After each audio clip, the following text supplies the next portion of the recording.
Excessive body fat around the middle linked to smaller brain, study says.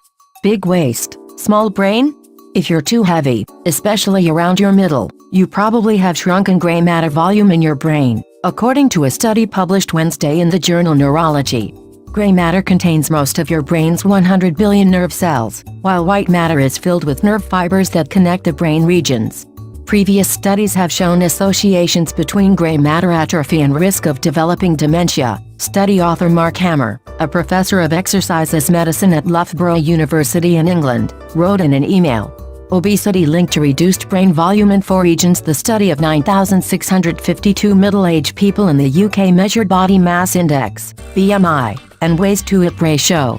BMI is a formula involving a person's weight and height. A BMI score between 18.5 and 24.9 is considered healthy, while above 30 is considered obese.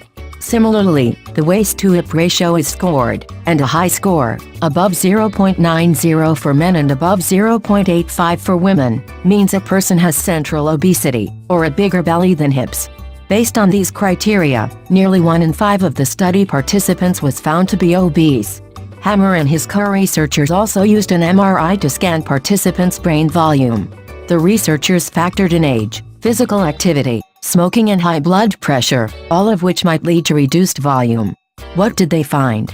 People with higher numbers on both BMI and waist-to-hip ratio had the lowest gray matter volume. The reductions in brain size increased in a linear fashion as fat around the middle grew larger, Hammer wrote.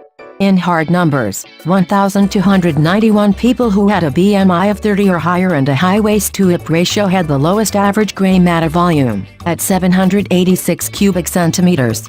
514 people with a BMI of 30 or higher but without central obesity had an average gray matter volume of 793 cubic centimeters.